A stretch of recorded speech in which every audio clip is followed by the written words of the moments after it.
il se trouve que pour des transitions énergétiques rapides, en fait, on a constaté que une multitude de petits projets pouvaient aboutir à une transition plus rapide que des gigaprojets, puisqu'on parle de gigaprojets dans le nucléaire, qui finalement font que les transitions ne sont pas si rapides que ça. Enfin, c'est flagrant dans le cas du nucléaire. J'ai un collègue journaliste qui habitait en Allemagne qui disait que entre 2007 et maintenant, donc 2007 c'est la date de début, première pierre du chantier de Flamanville, ouais. Et maintenant, l'Allemagne est passée de 14 à 50% d'énergie renouvelable. Et c'est que des parcs de quelques dizaines de mégawatts au plus. Bon, bah nous, pendant ce temps-là, on essaye tant bien que mal de mettre en service 1600 mégawatts. Mais le fait est que ça prend énormément de temps. Et donc, en fait, non, le renouvelable, et c'est là que moi, j'oppose quelques résistances au déploiement du renouvelable maintenant, c'est que le renouvelable, non, je suis en train de dire n'importe quoi, le nucléaire, c'est pas du tout un gain d'accélération de la transition. Voilà. Donc, on en a bénéficié pendant 40 ans et c'est bien. En revanche, développer de nouveaux projets, pour la décennie qui arrive et qui est cruciale, c'est pas forcément la solution pour avoir des résultats suffisants, en tout cas dans les années décisives qui arrivent, c'est ça ?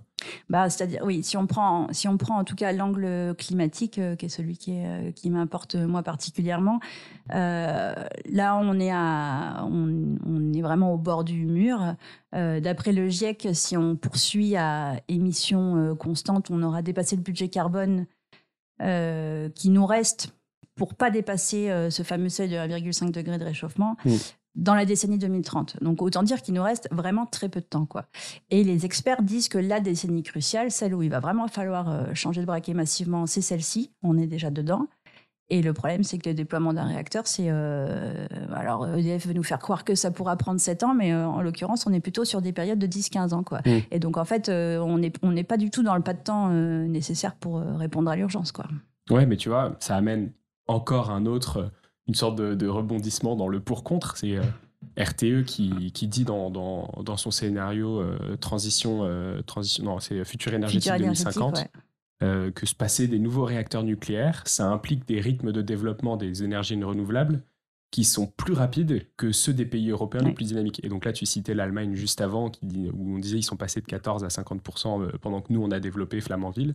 En fait, ça, on serait peut-être pas capable de le faire parce que on peut pas parce que le développement de gros parcs renouvelables, donc éoliens et solaires, demande des compétences, du temps, des ressources qu'on n'a pas forcément à disposition non plus. C'est-à-dire qu'on je pense qu'on est vraiment en mesure d'accélérer. Simplement, est-ce qu'on est en mesure de faire plus vite que nos voisins ?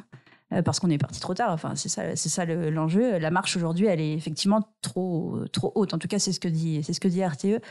Je pense effectivement que c'est un vrai souci. Après, on a bien vu que les récents années, voire mois, ont montré que la filière est vraiment capable d'accélérer très fort. Mais effectivement, c'est ça le problème, c'est que la France, confortable dans son mix électrique décarboné, a traîné à déployer les technologies renouvelables, contrairement à des voisins comme l'Allemagne, dont le modèle n'est pas du tout parfait, hein, mais c'est vrai que sur ce point-là en particulier, ils sont partis beaucoup plus tôt, quoi.